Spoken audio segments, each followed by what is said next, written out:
Hello, good afternoon. Good afternoon, Tutor Janelle. Hello, good afternoon. Tutor Jane, isa na namang Monday. Nagkikita naman po Yes. tayo. Ayan. Binabati natin lahat ng ating mga learners na naka-tune in sa atin ngayong hapon from Luzon, Visayas, and Mindanao. And ganun din, syempre, sir, no, yung ating mga parents and guardians. Ayan. Ayan. Include na rin natin yung mga EdTech enthusiast mula Luzon, Visayas at Mindanao na nakatutok sa ating Itulay online tutorial. Ang bilis, sir, no? Parang kailan lang Kaya Monday. nga, Monday na naman ulit kaya nga po. ngayon. Ayan, batiin muna natin, sir, yung ating mga, early bird ngayong hapong ito. Madaming early bird. Sige, Sir Janelle. Ayan, so meron nang naka-online. Good afternoon po, watching from Imelda Integrated Secondary School, SDO Malabon. Kay Renz Guyver Calyanta. Ayan, sabi na sabi ni Enrico Dalupan, good afternoon. Good afternoon sa lahat. So, ini-encourage po namin kayo, lahat ng ating mga viewers this afternoon, mga learners, to please share our session this afternoon. I-share ito sa inyong mga kaibigan, sa inyong mga classmate, para naman sila ay matulungan din sa pagsagot sa kanilang module for week 2. Yan, bilis na, parang kahapon, week 1. Ngayon, week 2 na. Kaya naman, eto na. Ako po si Tutor Jane. At ako naman po si Tutor Junel mula Tagudin National High School, SDO Ilocos Sur. Yan. So, live po tayo mapapanood every Monday, 4:40 to 5:20 p.m. sa DepEd Itulay at DepEd Itulay YouTube channel. yan, Facebook and YouTube channel po ng YouTube Itulay. channel. Yan, may mga humahabol, sir, before tayo mag-proceed. So, kasama na rin natin ngayong hapon si Renz. Good afternoon po. Kuya Mark at Kuya Enrico. Mark Platon, good afternoon. Si Lynn, watching from Hampipila, NHS. Ganun kay Renz. Ayan, so isang magandang hapon sa ating lahat. Kaya naman po, hindi na patatagalin pa. Simulan na natin, Sir Janelle. Sige ma'am, umpisan natin at para marami tayong matutunan ngayong hapong ito. Ayan. Ito pa. Bagong lahat, nais ko munang pasalamatan ang National Capital Region, DepEd National Capital Region sa ating module na gamit ngayong hapon na ito. Ayun pa. Okay, so umpisahan na natin pero bago tayo mag-discuss ng ating mga objective ngayong araw, tignan muna natin kung meron tayong natutunan nung past live session natin. Okay. Yes. Tutor Janelle, bago niyo po basahin, no, bibigyan ko lang sila ng instruction. Sa pagsagot po ninyo sa ating comment section, ilagay ang inyong pangalan at letter of your choice. Huwag din kalimutan ilagay yung number. Ayan. Ready na. So, isa-summarize ko lang kung ano yung na-discuss natin, tapos mamaya magna-knowledge check din tayo. Kung tingnan natin kung gaano na ka-advance ang ating mga nabasa sa ating module. Okay, so bigyan ko lang kayo ng glimpse ng ating mga napag-aralan nung week 1. So, nung week 1, ang mga na-discuss natin ay ito, yung mga sumusunod. Okay, so dinefine natin kung ano ang ICT. Diniscuss din natin yung current state ng ICT, yung mga trends ng ICT. We compared and contrast yung ating World Wide Web at in comparison to Internet. We also discussed yung ating web versions. Mayroong 3 versions na Web 1.0, Web 2.0 at Web 3.0. At lastly, yung ating ICT, kung saan ginagamit ng ICT sa ating mga surroundings o sa ating field. Yun po, Tutor Jane. Yan, yun po yung ating mga diniscuss noong last week. Ayan. Yes, sir. Siguro po kung ready na sila sa ating knowledge. Ready na sila, sir. Ready na sila. Ayan po. Ito po yung ating tanong. Gaya sabi ni Tutor Jane kanina, bibigyan namin kayo ng 10 segundo upang sumagot. Kasi po delayed po ang ating live session ng 30 seconds. So meron kayong time para magpili ng tamang sagot. Ito na po ang ating most essential competency ngayong linggong to. We compare and contrast the nuances of varied online platforms, sites, and content to achieve specific class objectives or address situational challenges. Ito yung ating dapat na ma-attain ngayong hapon ito. Okay pa. Tingnan na natin kung gaano naka-advance ang kanilang mga readings, Tutor Jane, sa kanilang mga modules. So ito na po yung mga tanong. Ito po. Okay, so question number 1. Which of the following is a communication service provider in the Philippines? A. Shopee. B. Twitter. C. Social Security System. And D. Smart Telecommunication. Ayan, sagutin na. Sa loob ng 10 segundo. 10 segundo. Okay, 10, 9, 8, 7, 6, 5, 4, 3, 2, 1. Ayan, may nakita na akong sagot. Ayan. Ang sagot ni ma'am, meron po yatang sagot. Si Renz? Letter D daw, sabi naman ni Mark. Kung tama yung sagot nila, Tutor Jane. Okay, reveal the answer, sir. Reveal na natin yung sagot. Ito po yung tamang sagot. Letter D. Ayan, so tama yung dalawang sagot. Ito po yung pangalawang sagot. Galing naman nila. So advanced na sila, Tutor Jane, ng kanilang pagbabasa. Okay, so ito po yung susunod na tanong. Which of the following types of social media websites focuses on short updates posted by the user? A. Blogging. B. Hashtagging. C. Microblogging. And D. Social media. Ayan. So, 10 seconds. 10, 9, 8, 7, 6, 5, 4, 3, 2, 1. Okay, let's reveal the answer, sir. Okay. So, ito po yung tamang sagot. Letter B. Hashtagging. Ayan. So, I guess later po, sasagot yung mga iba. Tama na. Yan. Sabi ni? Okay, sabi ni Mark, dapat 2B. So, siya ay tama. Yan, letter B. Very good. Sige, pumunta na tayo sa ating pangatlong at huling tanong ngayong hapon. Okay. What is the online platform where you can store your files? Dapat tinanggalan natin online. Sabi na natin online platform. Sorry for that. Na-check. A. Google Drive. B. Photoshop. C. PowerPoint. D. YouTube. Yan. 10, 9, 8, 7, 6, 5, 4, 3, 2, 1. Let's reveal the answer. Ayan. So, tignan natin yung tamang sagot. Kung nakuha nila yung tamang sagot. Ito po, letter A. Yan. Tama si Joward, si Jeneline, si Mark, yan, and si Renz. Ayan, very good. Ayan po. So, ibig sabihin, Tutor Jane, no, napagbasa na sila ng kanilang module ngayong week na ito. Yes, ayan, so ready na rin siguro sila sa ating discussion ngayon. And I hope makikipag-participate kayo sa ating discussion. Okay po. Proceed na tayo. Handa na ba kayo? Alam kong handang-handa na kayo, di ba? Alam ko, sir, dapat ang tanong na lang siguro natin, excited na ba kayo? Maliban sa ready na kayo? Yeah. Kaya nga, Tutor Jane, eto, kung ready na sila at naghahanda na sila ng kanilang mga panulat, ihanda na rin natin ang ating mga tenga para makinig ngayong hapon. Ayan. Sige. Tignan na natin. Mahuhulaan nyo kaya kung anong mga logo ito. Pwede nyong i-type ang inyong mga answer sa ating chat box. Ano kaya yan? Ito ang icon. Ano kaya itong Tutor Jane, no?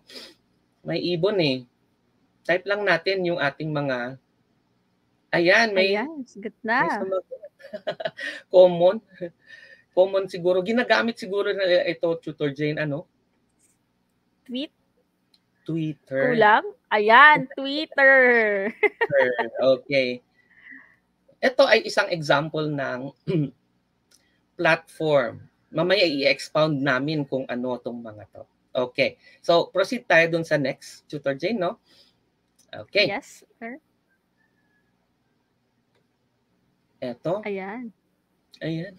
Napapanood tayo dyan ngayon. Live na live. Ayan. Ano to? Live na live. Alive na alive. Ayan. Ang bilis sumagot ni Joward. Ang Facebook active nila, daw. Tutor Jane. Ang active. Ayan. Ayan. So, ano? Sabi ni Janeline excuse me po. Sabi niya ay Facebook po. Okay, so tama si Janeline. Tignan naman Tama. natin kung ano yung pangatlo. So, ito rin ay isang platform. Okay, third. Oh, ito. Ginagamit nyo ba to? Ito, ito yung ginagamit ngayon ni Tutor Jonel, oh. Kaya nga. Nakikita ninyo? Nandyan yata yung, Oo, nasa screen na yung sagot. Sa screen?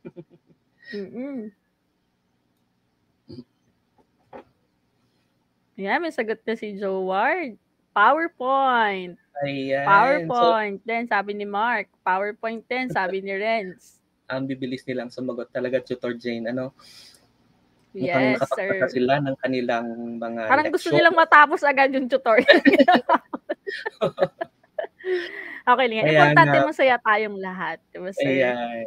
So, natututo tayo. So, ito ay PowerPoint. So, tama nga naman sila. At karaniwan ginagamit natin ito sa pang-present. Diba? Ito yung gamit ko ngayon na pang-present ng ating mga lessons. Okay. Susunod na ating logo or icon. Okay, ito. Ginagamit kaya nila ito, Tutor Jane? Tingnan natin, sir. Kung ano ba ay, ginagamit nyo ba to? Siguro kung ito ay familiar sa kanila, madali nila tong masasagot. Oo nga, Tutor Jane. Gamit ko yan eh. Pag pumupunta ako ng Manila dati. Pag naliligaw ka na, sir, no? Ito lang gagamitin mo. Ano kaya to?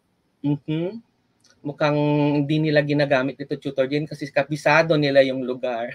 Pero talaga ito, gamit ito pagka naghahanap ka ng mga lugar. Make a good guess na lang. Make a good guess na lang. Good guess. Ayan. So, may nakita ako, Tutor Jane, na tama. Ayan. Si Renz Calyanta, sabi niya, Waze. Okay. So, ginagamit natin itong application na to para maghanap. Usually, ang pinapakita nito ay map. For the information of everybody, may dito may boses yata si Catriona Gray diyan sa sa application na yan. Ayan. Okay. So, susunod na logo or icon. So, this is an application. Next. Ayan. Sabi nga nila, minsan hindi mo na kailangan, clue ha, minsan daw hindi mo kailangan mag-makeup at mag-diet. Ito lang daw, sapat na. Ano kaya ang application nito? Pag magaling siguro, sir, no? Kayang-kaya, hindi na mag-makeup at magpapayat, no? Anong application kaya ito? Yan. Oh, tama. Very good si Mark. Mark, very good. Ito ay Photoshop. Okay, ginagamit natin ito para mag-edit ng mga images na ginawa natin. Okay, proceed tayo sa susunod, Tutor Jane. Ito na pa. Ito kaya? Ayan. Sigurado ginagamit nyo din ito. Alam ko meron dito sa phone, sir, eh. Meron din ba ito sa phone? Meron na ba dito sa phone? Kasi yung isa meron na di ba? Meron sa phone. Pero din yan. Kasalusang sa na lang yung yan. Yung complete na name. 2 words ito, 2 words. Kaya nga, ma'am. May kulang. May kulang, Mark. May kulang sa umpisa. Yes, this is a browser. Ayan, kulang browser naman si Jenilyn. Ayan, ang saya-saya naman ng session natin yung hapon. Ayan. Ayun, may tama na. May tama this is Mozilla Firefox. So, tama niya. So, this is what you call, ang tawag natin dito ay browser. Ito ay isang platform. Okay. Tignan natin. Susunod. to gamit na gamit. Meron din tayo nito, Ayan. in-announce natin kanina, 'di ba, Tutor Jane? Yes, Ginagamit live din tayo natin napapanood sa Facebook at sa YouTube blank. channel. Binanggit na Sinabi ni ko Sir naman na yung Janelle. na-carried away ako, Tutor Jane. Na-carried away si Sir. Ayan. So, tama na lahat sila. Ayan. Alam ko naman, alam na alam to ng lahat. Oo, Ayan. oo nga, ma'am. Ayan, so tama nila YouTube. Okay. Gamit na gamit ito pagka gusto nating matuto. Pagka meron tayong hinahanap na video, just type in yung pangalan ng video at mahahanap na natin kung ano yung mga yon. May ililista niya lahat. Yung mga Yes. dapat nating pag-aralan. Ayan, mga gusto nating aralin. Okay. So lahat na lang yata, Tutor Jane, nasa YouTube na yung mga videos na gusto nating pag-aralan, no? Kahit wala na sigurong teacher, pwede ba yun, Tutor Jane? Siyempre, hindi pa din, Sir. Oo, diba? Iba pa rin yung may teacher. Oo, diba? Supplemental lang. Supplemental yung video. Human intervention. O, diba? Ayan. So, susunod. Ito, ginagamit na kaya ito ng mga ating mga learners, Tutor Jane? Ano kaya yan?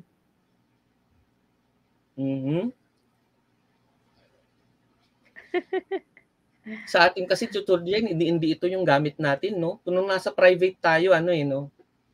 Yes. Ito kaya yung ito? gamit natin noon. Oo, tama yan. Yan yung acronym. Pero ano yan? Oo, hindi niya tama. Diba? Acronym, tama yan pero diba? Ayan. Ayun, tama na. Tama na. Ayan, si Mark, sabi niya, Social Security System. This is mostly used pagka nagbabayad tayo ng mga premiums, mga contributions natin, di ba? Usually, gamit na gamit ito sa mga private companies. SSS ha, hindi ZZZ. Oo, kaya nga, nakita ko ZZZ. Hindi ko ZZZ yan. Okay, SSS po yan, or Social Security System. Okay. Meron pa ba, Tutor Jane? Ayan, meron pang huli. Tignan natin. Last one.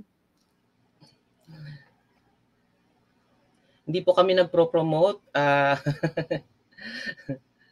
ng ating mga ating mga telecommunications network. Ginagamit lang natin ito para matuto. Ayan. Ayan po. Ayan, may sumagot ulit. Ang bilis-bilis talaga ni Renz. Sabi niya, pero may kulang eh. Ayan, so tama na yata niya, Tutor Jane, Smart communications. Yes. Ayan. So, yung mga nakita natin na yan ay tinatawag nating platforms and applications. Okay.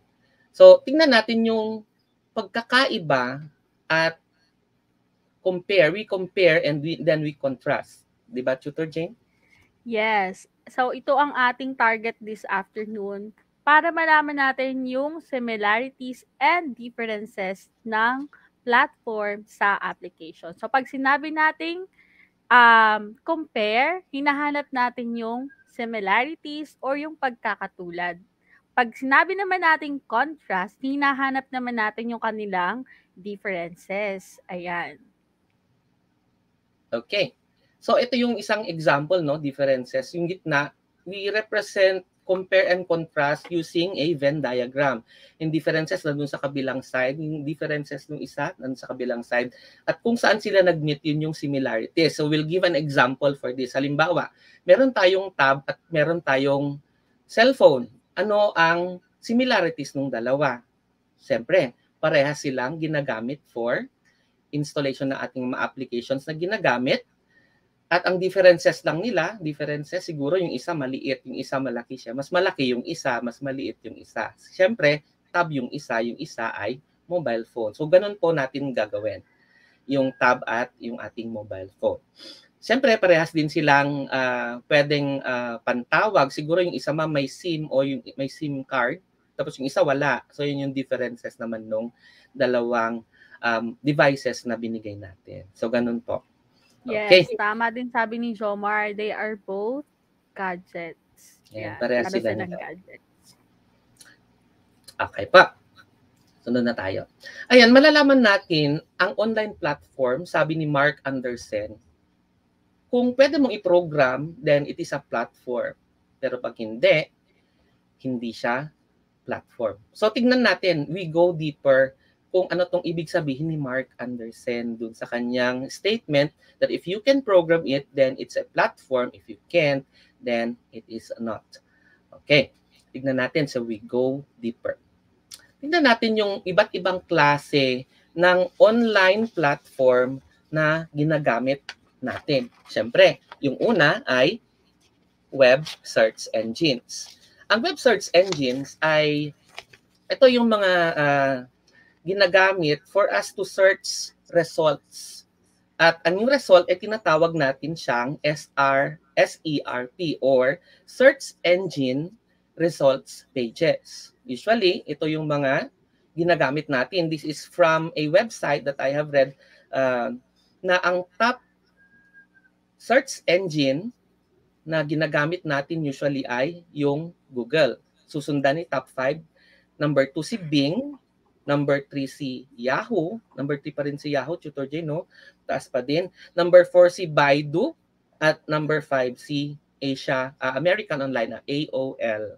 Okay, susunod na rin yung aking mostly ginagamit pag nagsa-search ako, yung ask.com. Okay, so ito yung mga top 6. Kinuha ko lang yung top 6 kasi madaming search engines na gamit natin. Di ba, Tutor Jane? Yes, idagdag ko lang din, sir. Yung ating, meron tayong mga safe search engine for kids like Kidel, and for students naman, sa kanilang mga research, nandyan si Microsoft Academic and si Google Scholar. Okay. So, eto, information is just on your fingertips, sabi nga nila. And we just type everything that we need and it will be shown right on our faces. Pero hindi na mukha, di ba, Tutor Jane, sa ating mga search engines. Okay. So, punta tayo dun sa susunod nating online platform. Ito yung tinatawag natin na communication services. Ay merong isang example kanina, Tutor Jane, no, na nabanggit ko kanina. Yes, ito yung mga communication service providers ng ating landline, ng ating mobile, ng ating internet, tapos yung mga host, broadcast ng TV at radio programs natin online, di ba? Usually, ginagamit natin sila. So, can we name siguro anong mga communication, broadcast for TV and radio program na pinapanooran natin? Meron bang nakakaalam kung anong broadcast and TV, radio program na communication service provider dito sa Pilipinas na alam natin? Meron ba tayong alam? Mga learners? Ayan, ma'am, meron yatang sumagot. Yan, sabi ni Renz. Nagpro-promote na si Renz. Sabi niya, Smart Globe Sun dito. So, sila yung mga nagpro-provide sa atin ng mga yan. All on communications. Diba, Tutor J? Okay. Yes po. So, merong sumagot dito, sabi niya, yung broadcast daw for TV, radio program, yung ating DZMM, kasi meron sila, di ba, Tutor Jen, yung online, sa web browser lang siya napapanood. Ayan. Yes, so, mahilig sigurong manood ng news si Jomar Infesto. Ayan. So, punta tayo dun sa susunod na online platform. Okay. Payment system. So, ito yung mga platform na ginagamit pambayad, di ba? Usually, pambayad, di ba? Payment system nga. So, syempre, ginagamit siya para mabayaran yung ating mga bills. Usually, nagbabayad ba tayo ng bills natin ng, syempre, dito sa amin, walang Meralco dito. Iseco po ang meron dito sa amin. Diyan sa inyo, Tutor Jane, ano po yung ano nyo, yung inyong payment system nyo sa inyong electric bill? Ano, sir? Hindi ko sure kung paleko kami dito, sir. Pero hindi kasi ako nagbabayad ng bill dito. Nagbabayad ng bill. Pero ano, sir, ang alam ko may mga payment na rin dito like yung sikat na isang remittance. Yan, na may commercial. Okay po. Okay. So ano tong ginagawa ng payment system na to? Nag-accept siya ng pwedeng cash. So pwede kayo magbayad via cash na lang siya, tapos pwedeng cheque or check, Yes. pwedeng debit card, connect lang natin yung ating cards dito sa payment system na to and automatically our bills will be paid. And then meron din credit card, tumatanggap din sila ng credit card. Pwede din mobile payment, yung ating mga sikat na mobile payment system at electronic bank transfer gaya ng yung ating bangko, di ba, Tutor Jane, nag-accept siya ng EPS, online payment system, di ba, Tutor Jane? Yun. Yes po. Paalala lang, learners, no? Pagdating sa ating payment system, tayo ay maging extra careful, lalo na sa pag-transact nito online. Kasi may possibility na ma-hack yung ating account. Kaya, never ever give your personal information to anyone, lalong-lalo na kung yan ay hindi ninyo kilala. Okay? So, makipag-transact lang kayo doon sa mga official na mga payment center. Alright? Kaya nga, Tutor Jane, minsan nga dito, nabiktima rin ako dito, kala ko legit. Pero tinawagan ko yung bank, may na-receive kasi akong text, yung text number, pero medyo hindi ko kabisado pa noon. Yung mga scam na yan. Muntik ako na nagoyo. And buti hindi ko na ibigay yung aking one-time PIN. Yung one-time PIN po kasi ang very delicate, no, learners. Huwag niyong ibigay, lalo na kung gamit natin ay yung ating mga payment system, ganyan. Wag nating ibigay. Kung may mag-text sa atin, wag natin i-provide yung ating one-time PIN or tinatawag nating OTP. Ayan. So, careful. Ayan. So, punta naman tayo sa pang-apat na klase ng online platform, yung tinatawag nating advertising platform. Itong advertising platform na to, ginagamit ito sa pag-analyze ng ating mga businesses. Usually kasi medyo vague pa, hindi masyadong ginagamit ito sa Pilipinas, no?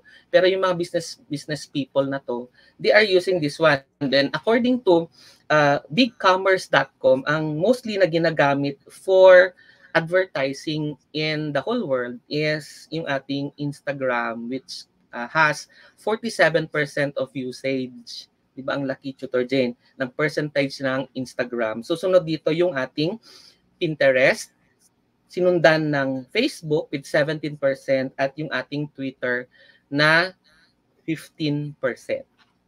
Ayan. So, yun yung mga pinoprovide ng ating mga advertising platforms sa ating businesses.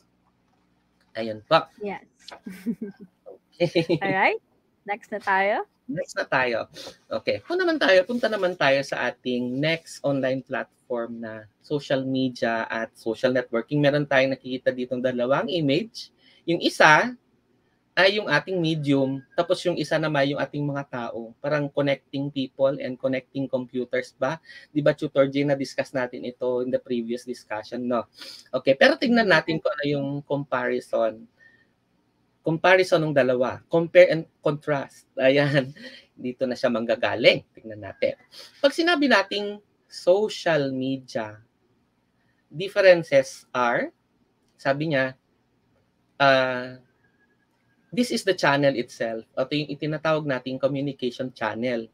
And this is used for broadcast information. So, pag naka-public yung ating profile sa Facebook, di ba, Tutor Jane, nakikita ng lahat. Yes. Sa social networking naman, we are communicating with one another. Para bagang ito yung you are joining groups o social networks. May kwan ka ba, Tutor Jane, network? Nag-join ka ba ng mga network? Social network. Network of friends, sir. Madami. Ayun. Kaya thousands na ng friends natin. Yan, parang bagang you have the same interest in social networking kasi you have the same interest. So, you communicate with each other with your goals, objectives, and so on and so forth. Okay. So, yun yung differences ng social media at social networking. Mamaya, papakita natin kung ano yung magiging learning task nyo ngayong hapon. Diba? Dito siya manggagaling, diba, Tutor Jane? Ayan. Yes, alam ko excited na dyan ang ating mga learners. Kaya huwag kayong aalis ha. Magsamahan nyo kami hanggang matapos ang session na to. Okay. So, punta naman tayo sa susunod. Ayan. Sinong mahilig gumamit ng mga hashtag sa atin? So, mag-type na ng 1 yung mga mahilig mag-post ng mga hashtag sa kanilang mga post online. Ayan, type nyo lang yung 1. Usually, ito kasi yung mga common na ginagamit sa hashtag success, di ba? Success, strategy, startup. So nakuha ko ito sa Canva, yung itong image na to, Tutor Jane. So ito daw kasi yung pinakamadaming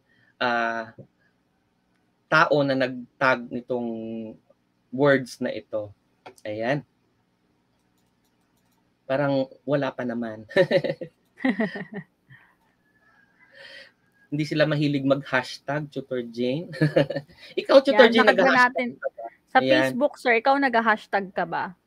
Ako, kung nag-hashtag po ako, kung makita ko yung hashtag iba, usually binabago ko. Kaya sa ating online discussion ngayong hapon, share ng ating hashtag Itulay Level Up. Yes. Ayan. Hashtag Itulay Level Up. Level Up. So, ginagamit natin tong hashtagging. Usually, ang gumagamit ng hashtagging ay yung ating Twitter, di ba? Okay. Pero, based on my readings kasi, sabi niya dito, sa Instagram ang may pinakamadaming tinatanggap na hashtag. It can accept 20 hashtag in a single post. Ang dami, Tutor Jane, no? Yung 20 na hashtag. Tapos, minimum of 11. Pero dapat 11. Okay, di ma, okay na yon. Ang dami namang hashtag, di ba? Ayan.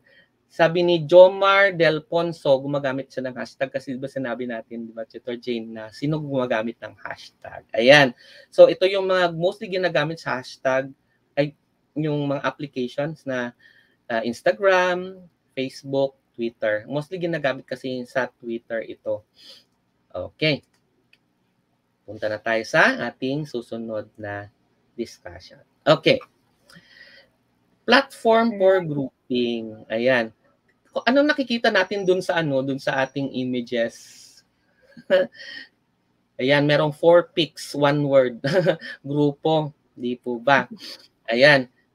Ano yung pagkakaiba at pagkakaparehas ng mga nasa images? Ayan, pansinin natin kung ano yung mga nandun sa images, ano yung mga pagkakaiba nila.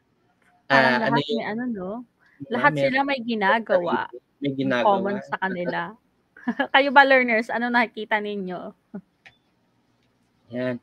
Type lang natin yung ating mga mga comments, ano yung nakikita natin sa ating image.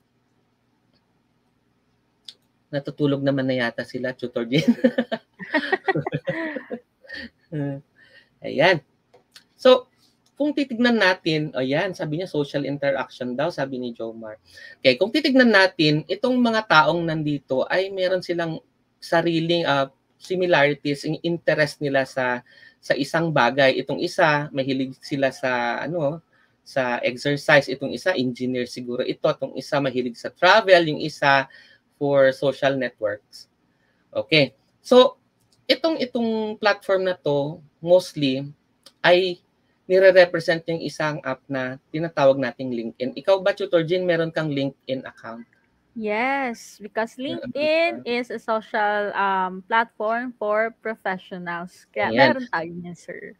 Yan. So meron tayo. So kung kayo ay professional, usually ina-upload natin yung ating mga CV or curriculum vitae dito para makita ng mga ng mga job seekers at tayo ay i-hire.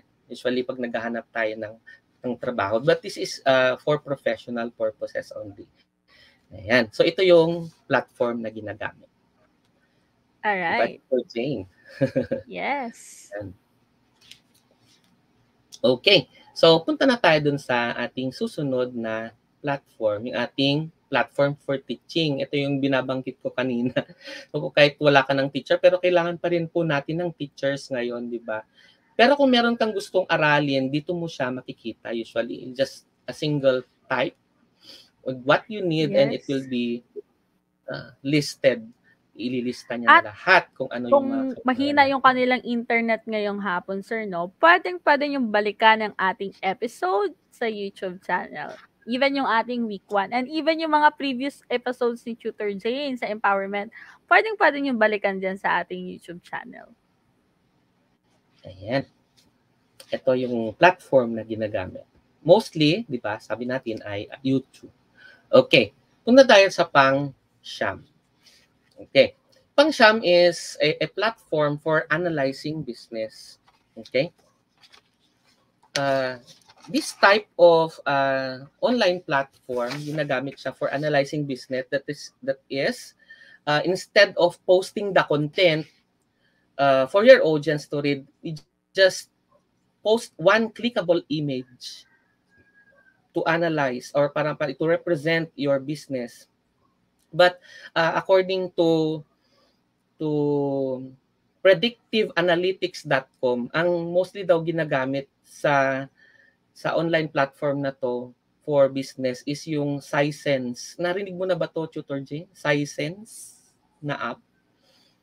Parang Diba? hindi pa masyado, sir. Hindi pa masyado. Pero nabasa ko kasi ito, sabi niya tinitignan niya, ina-analyze niya yung business para bagang gaano nakarami yung viewers mo, gaano nakadami yung nag-view ng site mo, mga ganun. Ang pinaka-common kasi, sir, ang ginagamit natin yung ginamit ko last time, yung Google Analytics. Okay. Yun yes po. Ayan. So yun, sa Google Analytics learners, alam niyo ba na pwede niyong malaman yung mga behavior ng inyong mga visitors? Kaya kung kayo ay mayroong business or gumawa kayo ng isang website, nilagay niyo doon yung inyong mga products, madali niyo mamomonitor ano yung mga behavior ng inyong mga mga visitor, yung inyong ating tinatawag natin mga target market. So in that way, makakapag-adjust tayo ng ating techniques, paano natin mas maibibenta pa yung ating mga products. Alright? Ayan. So, siguro narinig naman na nila yan, Tutor Jane. And common din naman yan sa mga nagbi-business, kahit yung mga students ngayon, nagbi-business na rin sila. Diba? Pangdagdag, allowance, ganyan. Pang-load, diba? Ayan. So, punta na tayo sa ating susunod. Ayan, parang may nakita ako, Tutor Jane, question mark naman na. Siguro it's your time to shine, no, di ba? Tingnan naman natin if you can name other online platforms that you know. Meron ba tayong alam na online platform? Ayan, you may just comment your answer sa ating chat box at babasahin namin ni Tutor Jane ang inyong mga sagot. Ayan, so i-review natin yung mga platforms. Meron tayong siyam na binanggit. And yung siyam na yon ay habang nag-aantay tayo ng kanilang sagot, Tutor Jane, di ba? Basahin natin yung una. Yes, what are the other online platform na hindi pa nabanggit ni Tutor Jonella at ni Tutor Jane kanina? Kindly comment it down naman para naman makita din natin. Ano pa ba yung mga platform na ginagamit ninyo? Ayan, Google Meet, sabi ni Mark Platon. Ayan. Mukhang active si Mark Platon, Yan, ayan. Edmodo. Meron pa siyang sagot. Yan, very good. Itong Edmodo na to, ginagamit ito for education, di ba, Tutor Jane? Yes, para siyang sir, pagmamanage ng ating, ayan, parang content management system po. Para na rin siyang parang malapit-lapit na rin siya sa learning management system. Ayan, meron din Keeper, ayan, gumagamit din si Mark ng Keeper. Mga pang-check ng ng grammar yata yan, Tutor Jane. Siya ba yun? Ayan. So ano pa? Zoom, sabi ni Jomar. Jomar. Ayan, talaga naman ang active ng ating mga learners this afternoon. Alright? I think ready na sila, sir, sa kanilang task ngayong hapon. Sige. Since binanggit ko kanina na doon manggagaling ang ating learning task sa ating diniscuss kanina, ito yung ating gagawin we call this learning task as Chart It. Meron tayong dalawang platform dito, yung social networking at social media. Ano ba ang similarities nung dalawa? Di ba, hindi ko binanggit kanina yung similarities, yung differences lang. Pero ang gagawin natin, ilista yung kanilang similarities. Okay, so pag nalista nyo na, o pwede nyo nang picturean ito, o pwede nyo balikan at i-share sa inyong mga classmates at mag-join sa ating review for next week. If i-feature namin ang inyong mga answers, dito po natin pwedeng i-submit ang ating mga sagot. Ayan, yung ating submission link. I-capture nyo lang yung submission link na yan. It will be directed to a folder where we can save the files nung ating mga isasubmit. So ganito po o pwede tayong gumamit ng ating computers at i-change lang yung file type to PDF or any type of file. We can just post it there sa ating submission link. Ayan, alright. So, hahanapin nyo lang ang similarities. Kasi kanina binigay na ni Tutor Jodel ang difference nilang dalawa, differences. Alright? So, saan po-post nga ulit Tutor Jonel? Dito po.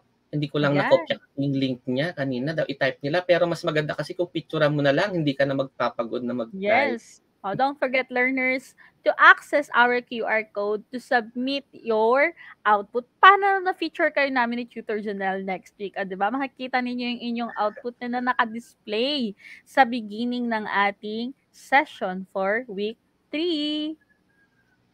Ayan.